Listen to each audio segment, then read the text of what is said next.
Mig, bona tarda.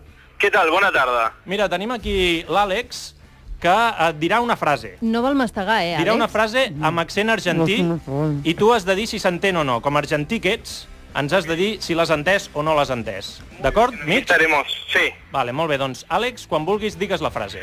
Chévere, qué chévere sería ganar. Así de cakes, darnos de alfajores, de dulce de leche, ¿viste? ¿Pero es una especie de abuelo argentino el que habla? Bueno, en realidad es un chaval catalán, pero bueno, está haciendo de vuelo argentino. ¿Tú has entendido algo?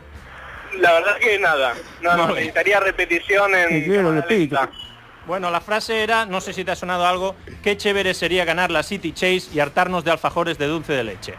Bien, el único problema es que chévere no es una palabra argentina, sino mexicana, ¿eh? Así que yo no la diría por Argentina y alrededores. Bueno, pues me la apunto como fallo mío, que la he escrito yo. Mig, tu Pues quin... listo. Es que he puesto boludo, pero boludo tampoco aquí, tampoco cabía bien, ¿no? No sería muy bueno decírselo a alguien con el que quieres llevarte bien. I com ho hauríem de dir, Mig, això? O com canvien que si ens canvies el chévere, com quedaria bé? ¿Cómo era la frase una vez más? Qué chévere sería ganar la City Chase y hartarnos de alfajores de dulce de leche. Qué copado sería qué copado sería, etcétera. Pues vamos a intentarlo ahora. Àlex, aviam si et surt millor.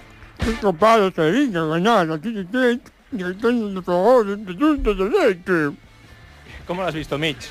Bueno, un poco mejor, pero hay que seguir practicando, ¿eh? Igual que no se preocupe que el vuelo a Buenos Aires son 14 horas, así que hay tiempo suficiente. Perfecto, gracias, Mitch, y hasta dentro de un rato en la tertulia. Fins ara, Mig. Hasta ahora, adiós. Bueno.